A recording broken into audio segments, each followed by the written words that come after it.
Okay, so we have a lot of Waterway spa pump owners that come back to us and are looking to replace their Waterway pump, and they don't always have the correct information that we need. So what should they look for when they're replacing their spa pump?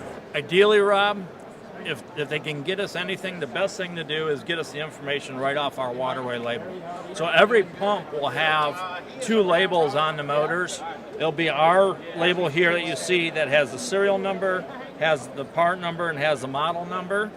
But then there'll also be a motor manufacturer label on those motors. So in this instance, this pump here, this is by US Motors.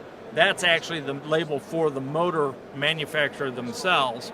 And in this case, this is by Century, which is another motor manufacturer, and we use a number of different vendors for motors. This is their particular label.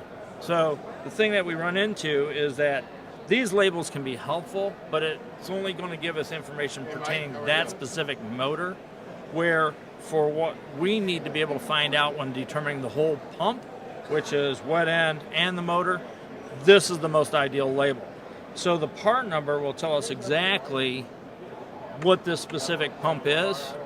If for some reason that label's been damaged or we can't read it real well because as time goes on, stuff fades out or motors get hot, things of that sort, then the backup, the model number, can help us determine a lot of that also. So those are the best things to look for. All the different models that we have, this one here you see our Viper, you have the Executive and the EX2s. You'll also find that you've got different inlet and discharge configurations.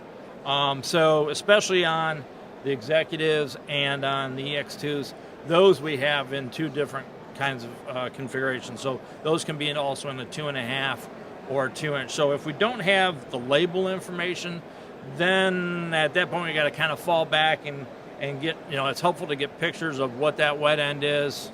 If we have to rely on the motor manufacturer label, we can at least figure out what the horsepower is.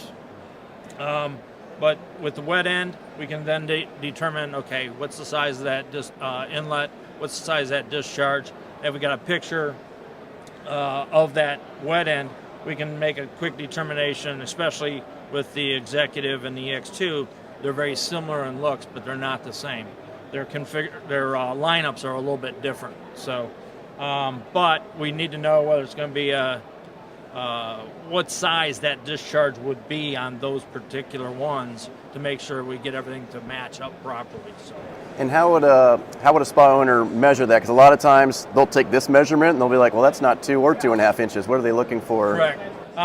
To be honest with you, I do go by the outside diameter because that will give us what that union connection is, and from there we can make the determination whether it's a 2.5 or a 2-inch size connection.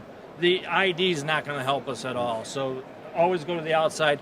From there we can sit there and backtrack it through the union itself and get that right size. So the only other thing to double check too would also be what size is the motor as far as frame wise, because pump motors, there's what they call 48 frame and then 56. 48s are a little bit smaller, like you see here with this spa flow here, where the 56 is a larger diameter.